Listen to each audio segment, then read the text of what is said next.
निर्वाचन आयोग ने हरियाणा विधानसभा चुनाव की घोषणा की। 1 अक्टूबर को होगा मतदान, 4 को मतगणना, 27 अगस्त तक नए मतदाता करवा सकते हैं पंजीकरण। इसरो ने फिर रचा इतिहास, देश को मिला नया रॉकेट SSLV-D3 और सैटेलाइट EOS-8 आपदाओं की मिलेगी सूचना। प्रधानमंत्री नरेंद्र मोदी ने दी बधाई। भारत रत्न प्राप्त पूर्व प्रधानमंत्री अटल बिहारी वाजपेयी की पुण्यतिथि आज। राष्ट्रपति, उपराष्ट्रपति और प्रधानमंत्री ने समाधि स्थल सदैव अटल पहुंचकर अर्पित की पुष्पांजलि।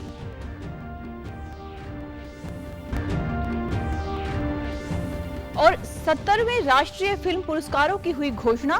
गैर फीचर फिल्म श्रेणी में आईना ने सर्वश्रेष्ठ फिल्म का पुरस्कार जीता। हरियाणवी फिल्म फौजा को 3 अलग अलग श्रेणियों में मिले पुरस्कार।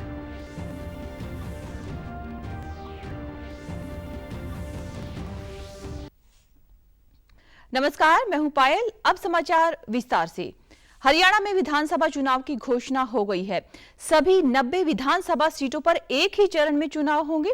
नई दिल्ली में आज प्रेस वार्ता करते हुए मुख्य चुनाव आयुक्त राजीव कुमार ने बताया कि हरियाणा में 1 अक्टूबर को मतदान किया जाएगा और 4 अक्टूबर को मतगणना होगी। नामांकन की प्रक्रिया 5 सितंबर से शुरू होकर 12 सितंबर तक चलेगी। 27 अगस्त तक लोग मतदान के लिए अपना पंजीकरण करा सकेंगे।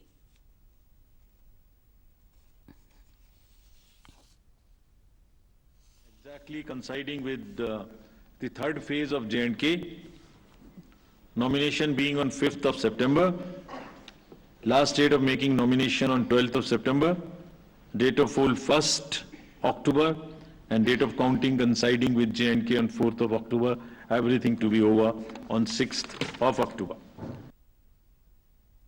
मुख्य चुनाव आयुक्त ने बताया कि राज्य में कुल 2 करोड़ 1 लाख पंजीकृत मतदाता हैं। इनमें 95 लाख महिला मतदाता भी शामिल हैं। विधानसभा चुनाव के लिए 20,629 मतदाता केंद्र बनाए जाएंगे। उन्होंने बताया कि राज्य में 100 वर्ष से अधिक मतदाताओं की संख्या 10,321 है। 6 करोड़ मतदाता हैं और इसमें महिलाओं की संख्या 95 लाख है। जेंडर 1.50 लाख PWD और 2.54 लाख हमारे 85 एज ग्रुप से ज्यादा के मतदाता हैं। और जो हरियाणा की एक रोबस्ट हेल्दी लाइफ स्टाइल है, उसमें हमारे 10,321 ऐसे मतदाता हैं जो शतायु हैं। पोलिंग स्टेशन अगर देखें तो हरियाणा में 20,629 पोलिंग स्टेशन होंगे और जिसमें लोकेशन आधी होंगी, यानी 10,500 के करीब, 495 टू बी प्रिसाइज। मुख्य चुनाव आयुक्त ने यह भी बताया कि देश में हरियाणा में पहली बार फरीदाबाद, गुड़गांव और सोनीपत में बहुमंजिला सोसाइटी में मतदान केंद्र बनाए जाएंगे। 85 वर्ष से अधिक आयु वर्ग के मतदाताओं को घर से वोट करने की सुविधा भी मिलेगी। राजनीतिक दलों के कार्यकर्ता घर जाकर मतदाताओं को वोट दिलाने में मदद भी कर सकेंगे। उन्होंने कहा कि मतदाता केंद्रों में सभी प्रकार की मूलभूत सुविधाएं उपलब्ध रहेंगी। लोग आगे बढ़कर मतदान करें। चुनाव आयुक्त ने यह भी कहा कि आयोग निष्पक्ष और पारदर्शी चुनाव करवाने के लिए प्रतिबद्ध है और इसके लिए चुनाव अधिकारियों को सख्त निर्देश भी दिए गए हैं। किसी भी कोताही को आयोग गंभीरता से लेगा और कड़ी कार्रवाई भी करेगा। को खाली निष्पक्ष रहना है, लेवल प्लेइंग फील्ड इंश्योर करनी है। किसी के भी क्षेत्र से अगर इस प्रकार की शिकायत आती है कि वो कोई पक्षपातपूर्ण रवैया कर रहे हैं, तो commission will be extremely strict with absolutely no nonsense approach in these cases.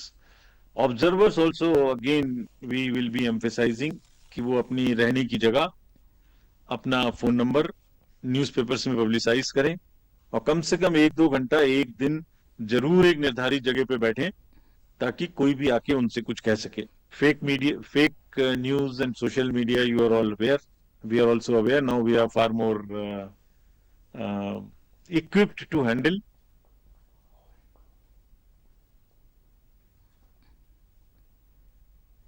मुख्य चुनाव आयुक्त ने बताया कि जम्मू कश्मीर में 3 चरणों में विधानसभा चुनाव करवाए जाएंगे। 18, 25 सितंबर तथा 1 अक्टूबर को मतदान किया जाएगा और मतगणना 4 अक्टूबर को होगी।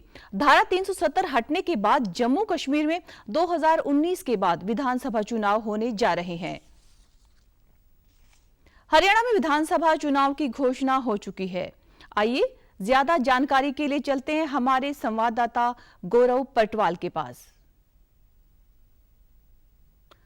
गौरव जी, हरियाणा में चुनाव की तारीखों का ऐलान हो चुका है। अब कैसी तैयारियां रहेंगी सभी पार्टियों की? जी, आज चुनाव आयोग ने दोपहर बाद प्रेस वार्ता कर चुनावों की घोषणा की और इसके साथ ही 15वीं विधानसभा के लिए जो चुनाव होने हैं उसकी प्रक्रिया शुरू हो गई है। 5 सितंबर को यहाँ पे आधिकारिक अधिसूचना चुनावों की जारी होगी और उसके बाद नामांकन प्रक्रिया आरंभ होगी। लेकिन इससे पहले ही प्रदेश में जो भी राजनीतिक दल हैं उन्होंने जनता के साथ अपना जनसंपर्क बढ़ाना शुरू कर दिया है।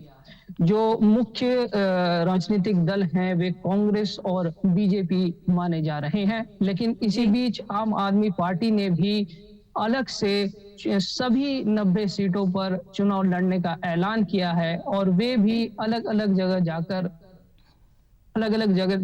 जाकर अपनी रैलियों को, जनसभाओं को संबोधित कर रहे हैं और तो उनका नारा है कि बदलेंगे हरियाणा का हाल, अब की बार लाएंगे केजरीवाल।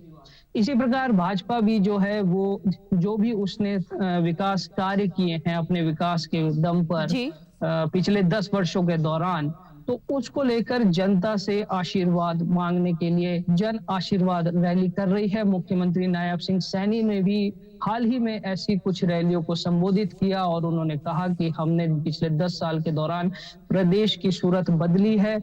जो पूर्व की सरकारें थी उनसे उलट अब की बार बिना खर्ची और बिना पर्ची के युवाओं को रोजगार दिया गया है और किसानों को भी उनकी फसलों का सही दाम दिया गया। इसके अलावा अगर दूसरी मुख्य विपक्षी दल हम बात करें कांग्रेस की, तो कांग्रेस कह रही सत्तारूढ़ भाजपा पर आरोप लगा रही है कि उन्होंने कुछ नहीं किया है पिछले 10 साल के दौरान और वे हिसाब मांग रहे हैं कि हरियाणा मांगे हिसाब का एक अभियान वे लोग चला रहे हैं, जिसमें पूर्व मुख्यमंत्री भूपेंद्र सिंह हुड्डा और उनके पुत्र दीपेंद्र हुड्डा लोगों के बीच जाकर भाजपा सरकार की खामियां गिना रहे हैं और हिसाब मांग रहे हैं कि सभी पार्टियां अपने चरम सीमा पर हैं अभी, क्योंकि इलेक्शन का टाइम आने वाला है। तो आपको क्या लगता है कि बीजेपी, कांग्रेस व अन्य दलों का प्रदेश की जनता के साथ क्या समन्वय रह रहा है अभी?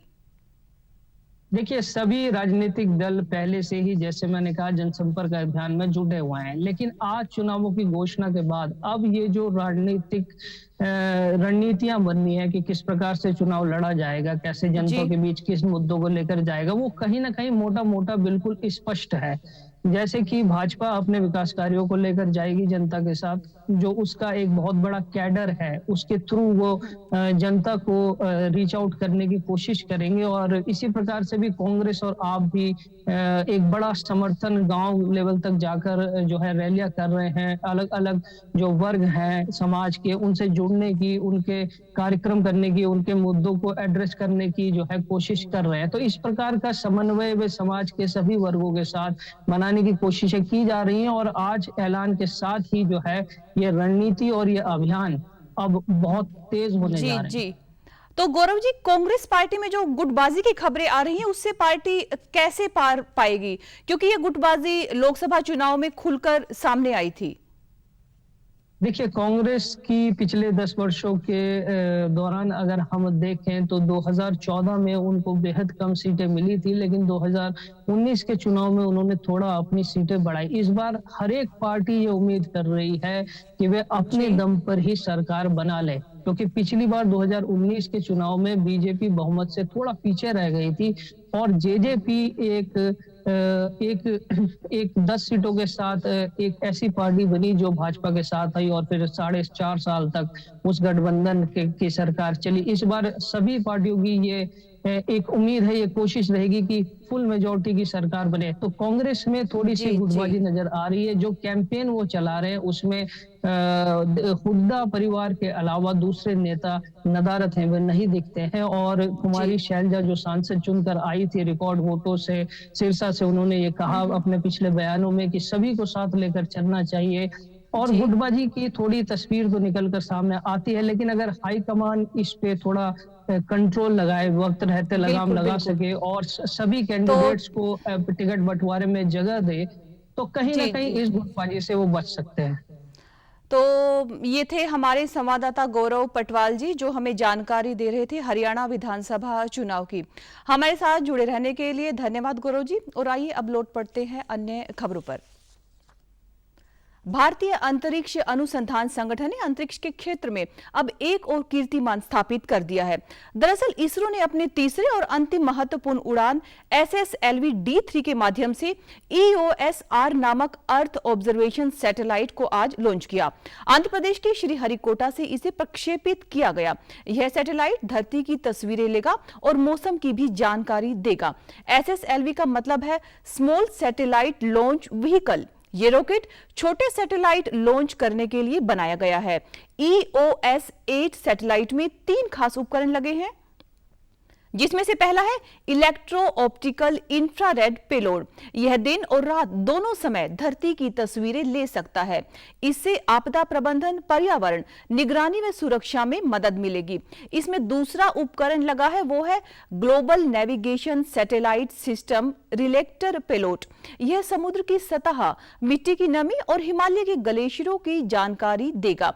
यह बाढ़ की चेतावनी देने में भी मदद करेगा। और तीसरा उपकरण गगनयान इसरो के मिशन में अंतरिक्ष यात्रियों की सुरक्षा के लिए यूवी रेडिएशन की निगरानी करेगा। इसरो के अध्यक्ष एस सोमनाथ ने इसके सफल प्रक्षेपण पर सभी को बधाई दी। There are no deviations in the injection conditions. The final orbit, of course, will be known after tracking, but the current indication is that everything is.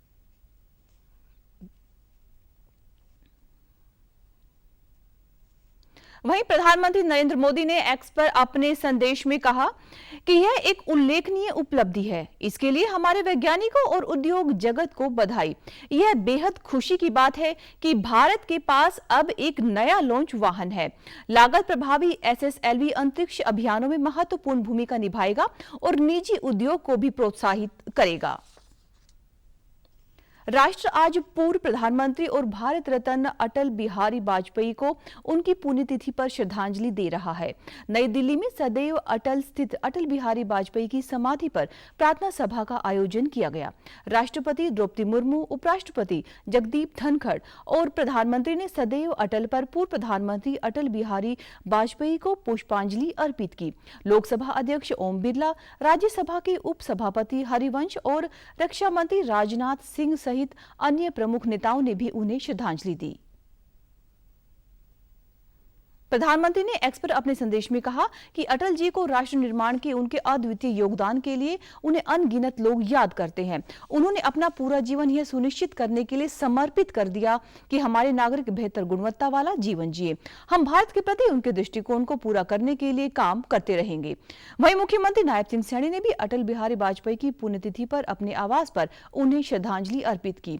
CM ने कहा कि वे भारतीय राजनीति के शिखर पुरुष, जन जन की आकांक्षाओं के केंद्र और सादगी सुचिता की जीवंत प्रतिमा थे। 17वीं राष्ट्रीय फिल्म पुरस्कारों की आज घोषणा की गई। कुल 27 श्रेणियों में पुरस्कार दिए जाएंगे। गैर फीचर फिल्म श्रेणी में आईना ने सर्वश्रेष्ठ फिल्म का पुरस्कार जीता है। फीचर फिल्म की श्रेणी में सर्वश्रेष्ठ हिंदी फिल्म का पुरस्कार गुलमोहर को मिला है। फिल्म ऊंचाई के लिए सूरज बड़जात्या को सर्वश्रेष्ठ निर्देशक का पुरस्कार मिला है।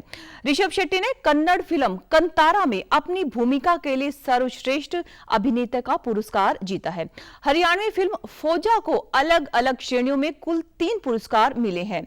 फौजा को फीचर फिल्म श्रेणी में सर्वश्रेष्ठ गीत का पुरस्कार मिला है।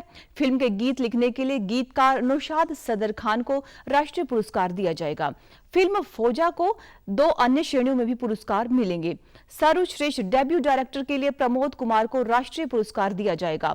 फिल्म में अभिनय करने वाले पवन राज मल्होत्रा को सर्वश्रेष्ठ सह अभिनेता के पुरस्कार से नवाजा जाएगा। गायक अरिजीत सिंह को सर्वश्रेष्ठ पुरुष पार्श्व गायक का पुरस्कार मिला है। Naushad Sadar Khan, and I also would like to mention that as far as national integration goes, this is a true example of that, where we have a patriotic film directed by a Haryanvi and lyrics are from a Muslim gentleman. So, we are talking about communal harmony, which I think is an advantage to this film. Best music director, the best music director for songs, the best debut of a director goes to the Haryani film Fauja. Director is Pramod Kumar. मुख्यमंत्री नायब सिंह सैनी ने आज कैथल में एक पेड़ मां के नाम अभियान के तहत आयोजित कार्यक्रम में बतौर मुख्य अतिथि शिरकत की। इस दौरान उन्होंने कहा कि प्रधानमंत्री द्वारा शुरू किए गए अभियान को गति देते हुए हरियाणा में आज राज्य स्तरीय पौधारोपण कार्यक्रम के तहत 51 लाख पौधे लगाए जाएंगे। यह कार्यक्रम हर जिले में आयोजित किया गया है। मुख्यमंत्री ने कहा कि सावन के महीने में पेड़ पौधे व फसलें लहलहाती हैं, सब जगह हरियाली ही हरियाली नजर आती है। वन महोत्सव कार्यक्रम के दौरान करनाल में 20,000 पौधे एक साथ लगाए गए थे। पूरे प्रदेश में 1 करोड़ 60 लाख पौधे लगाने का लक्ष्य निर्धारित किया गया है। उन्होंने लोगों से अपील की है कि पौधा लगाने के साथ साथ उसकी परवरिश भी करनी जरूरी है। इससे वातावरण स्वच्छ और वायु शुद्ध होती है। स्वच्छ पर्यावरण से व्यक्ति का स्वास्थ्य भी अच्छा रहता है। हर व्यक्ति को अपने घर के आंगन में, पार्क में, खेतों में, सार्वजनिक स्थलों पर पेड़ पौधे जरूर लगाने चाहिए और प्रधानमंत्री के एक पेड़ मां के नाम अभियान में अपना योगदान देना चाहिए। लगातार ये कार्यक्रम पूरे प्रदेश के अंदर चल रहा है और मुझे ये खुशी है कि हरियाणा प्रदेश के अंदर 1 करोड़ 60 लाख पौधे हरियाणा प्रदेश के अंदर लग रहे हैं। और आज का ये कार्यक्रम, ये बड़ा कार्यक्रम, जिसमें एक समय के अंदर आज पूरे हरियाणा प्रदेश के अंदर 51 लाख पौधे लग रहे हैं। मैं आप लोगों से आज ये अपील करूंगा कि आदरणीय प्रधानमंत्री जी का जो आह्वान था, जो आदरणीय प्रधानमंत्री जी ने ये अपील किया था कि इतनी भारी गर्मी, टेम्परेचर भी हो रहा है और वायु प्रदूषण भी हो रहा है, हम लगातार पेड़ों की कटाई करते रहते हैं, परंतु इसका दुष्प्रभाव वो मानव के ऊपर पड़ रहा है। इतनी भयानक गर्मी और वायु प्रदूषण के कारण हम अगर पेड़ लगाएंगे तो ये पोल्यूशन भी खत्म होगा और हमें ये जो टेम्परेचर बढ़ रहा है इससे निजात मिलेगी। केंद्रीय पर्यावरण एवं जलवायु परिवर्तन मंत्री भूपेंद्र यादव ने कहा है कि एक पेड़ मां के नाम के तहत अब तक मंत्रालय के पोर्टल पर 26 करोड़ लोगों ने पंजीकरण करवाया है और पर्यावरण संरक्षण को लेकर अपनी सहमति दी है। उन्होंने कहा कि धरती हमें ही नहीं बल्कि पृथ्वी पर बसने वाले सभी जीवों को भोजन में आश्रय देती है। ऐसे में हमें धरती मां के प्रति कृतज्ञता दिखाते हुए अधिक से अधिक पेड़ लगाने चाहिए। यह बात उन्होंने भिवानी में एक कार्यक्रम के बाद पत्रकारों से बातचीत करते हुए कही। उन्होंने कहा कि पर्यावरण संरक्षण को लेकर देश की 85 झीलें सांस्कृतिक महत्व रखती हैं, जिन्हें रामासर साइट का दर्जा दिया गया है।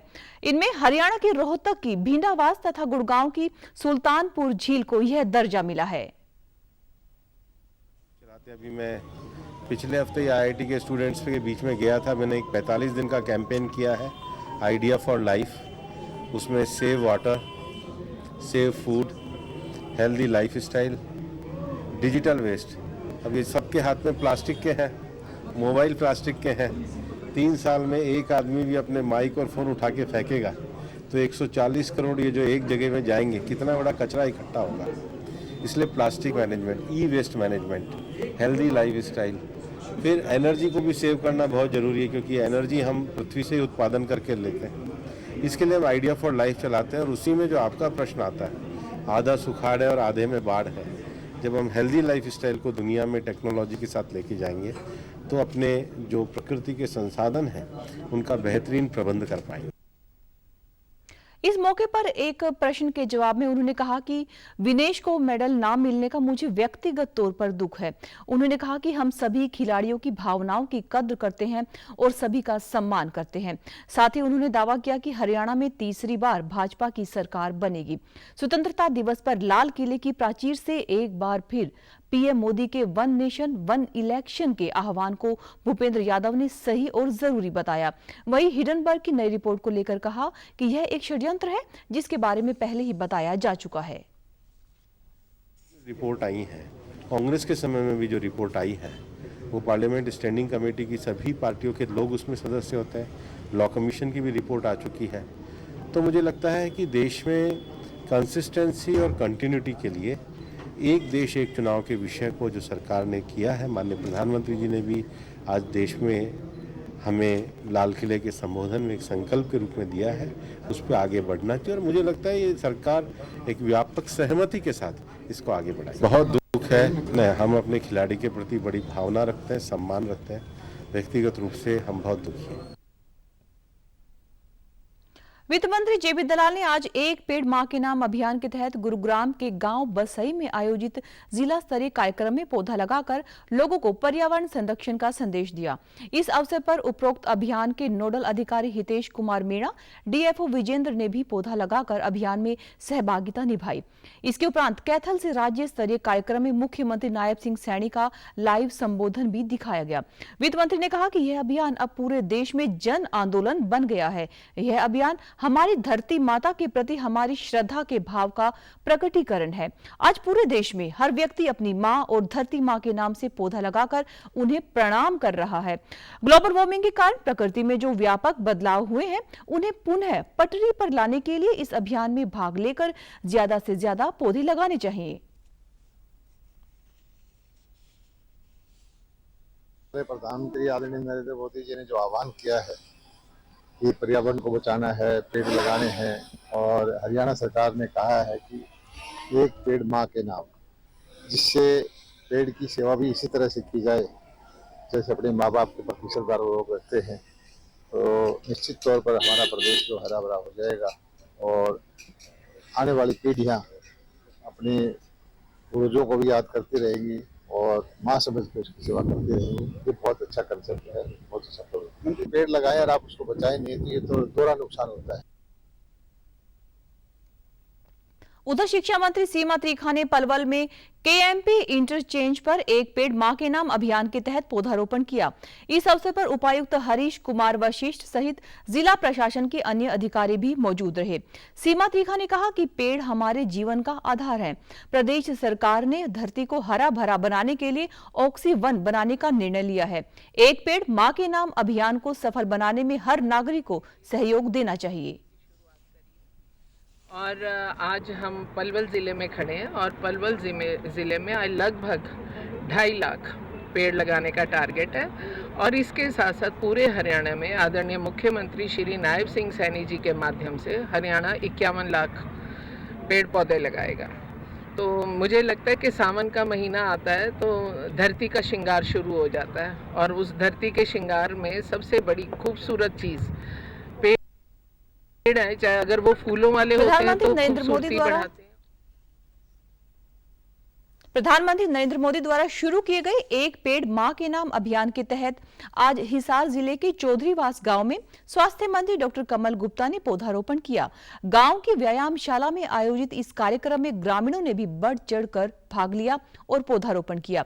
डॉक्टर कमल गुप्ता ने कहा कि एक पेड़ मां के नाम के तहत हरियाणा को 51 लाख पौधे लगाने का लक्ष्य मिला है, जिसमें से हिसार जिले के 2.5 लाख पौधे लगाने हैं। उन्होंने सभी से अधिक पेड़ लगाने का आह्वान करते हुए कहा कि पेड़ लगाने से वातावरण शुद्ध होगा, जो हमारे स्वास्थ्य के लिए जरूरी है। कि एक पेड़ मां के नाम, एक पेड़ मां के नाम का मतलब यह है कि जितनी जनसंख्या है, आधी जनसंख्या हमारी माताओं बहनों की है और वो किसी न किसी की माँ है।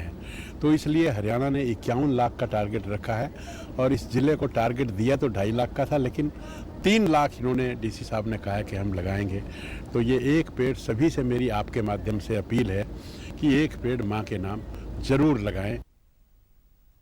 हिसार 2 के ब्लॉक चेयरमैन अजय गावड़ ने कहा कि चौधरीवास गांव में आज एक पेड़ मां के नाम अभियान के तहत ग्राम पंचायत के साथ मिलकर योगशाला में पौधारोपण किया है।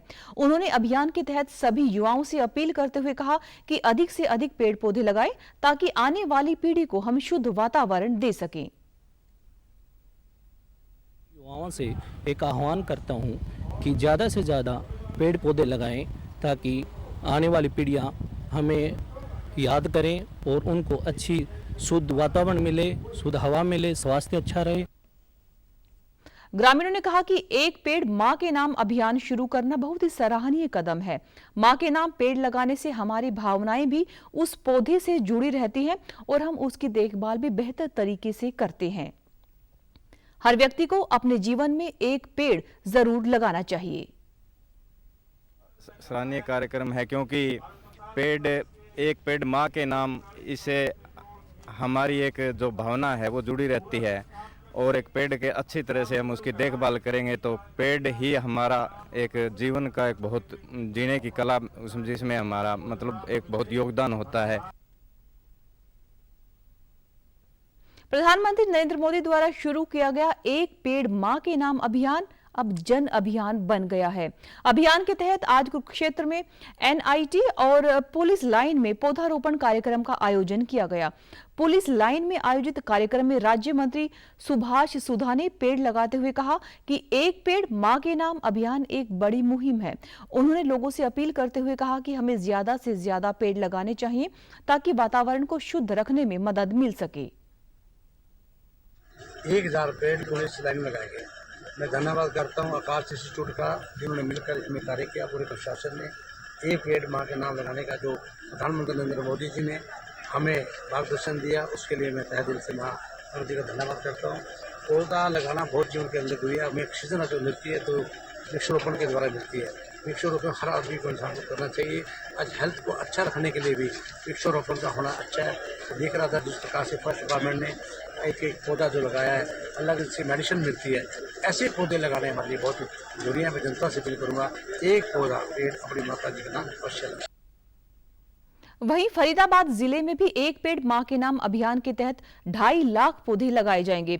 इसी कड़ी में आज कैबिनेट मंत्री मूलचंद शर्मा ने पौधारोपण किया और स्कूली छात्रों को पौधे वितरित किए। उन्होंने कहा कि पौधारोपण से सबसे बड़ा फायदा पर्यावरण को मिलेगा और प्रदूषण कम होगा, जिससे लोगों को साफ व स्वच्छ हवा मिलेगी। आदरणीय अटल बिहारी वाजपेयी जी की पुण्यतिथि है। उनकी पुण्यतिथि पर पूरे हरियाणा में 51 लाख पेड़ों का लक्ष्य रखा है और जिनमें फरीदाबाद में 2.5 लाख पौधों का लक्ष्य रखा है। आज सभी रेजिडेंट्स की एसोसिएशन के सारे पदाधिकारी, अध्यक्ष साहिबान, अधिकारीगण, हमने पेड़ों की शुरुआत की है कि पूरे फरीदाबाद को हरा भरा बनाना, ग्रीन फरीदाबाद रहे और सबसे ज़्यादा पेड़ों का जो लाभ मिलता है, पर्यावरण का जो लाभ मिलता है, व्यक्तियों को मिलता है, पॉल्यूशन मुक्त होता है और इसमें सबसे बड़ी खासियत है इसमें जो पक्षियों को भी लाभ मिले, ऑक्सीजन का भी ज़्यादा लाभ मिले। नीम है, पीपल है, बड़ है, इस तरह के पेड़ रखे हैं जिसका जीव को भी लाभ मिले और व्यक्ति को 24 घंटे ऑक्सीजन मिले। प्रधानमंत्री नरेंद्र मोदी ने पेरिस ओलंपिक में हिस्सा लेने वाले भारतीय खिलाड़ियों से कल अपने आवास पर मुलाकात की और उनके साथ संवाद भी किया। प्रधानमंत्री ने सभी खिलाड़ियों को उनके शानदार प्रदर्शन के लिए बधाई देते हुए कहा कि पदक जीतना या न जीत पाना अलग बात है। खेल प्रतियोगिता में हिस्सा लेने वाले सभी ही खिलाड़ी बधाई के पात्र हैं। पीएम ने इस बात पर भी खुशी जताई कि पेरिस ओलंपिक में भारत ने कई उपलब्धियां अपने नाम की हैं। ओलंपिक्स के करीब 125 साल के इतिहास में ये मनु हमारी पहली बेटी ऐसी है जिसने भारतीय खिलाड़ी के रूप में इंडिविजुअल इवेंट में 2 मेडल जीते हैं।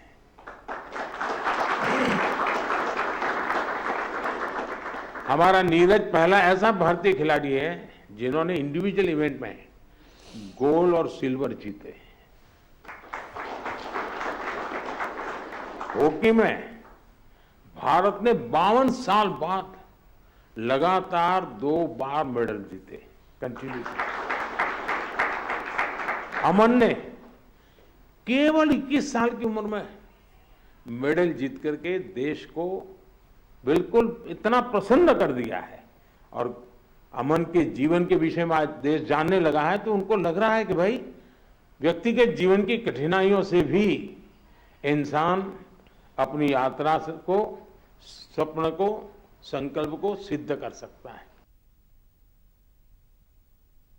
प्रधानमंत्री ने कई स्पर्धाओं में पहली बार भारतीय खिलाड़ियों के फाइनल तक भी पहुंचने पर खुशी जताई। प्रधानमंत्री ने विश्वास जताया कि सफलता का यह सफर आगे भी बढ़ता जाएगा।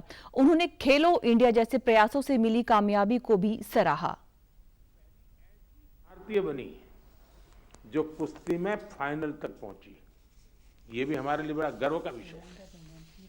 ओलंपिक्स में 7 शूटिंग इवेंट्स में इंडियन शूटर्स फाइनल्स में पहुंचे और ये भी पहली बार हुआ है।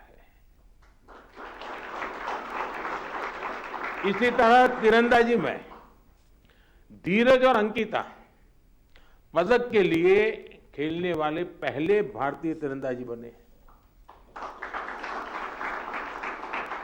और लक्ष्य, हमारा लक्ष्य सेन, आपके मैच ने तो पूरे देश का जोश बढ़ा दिया है।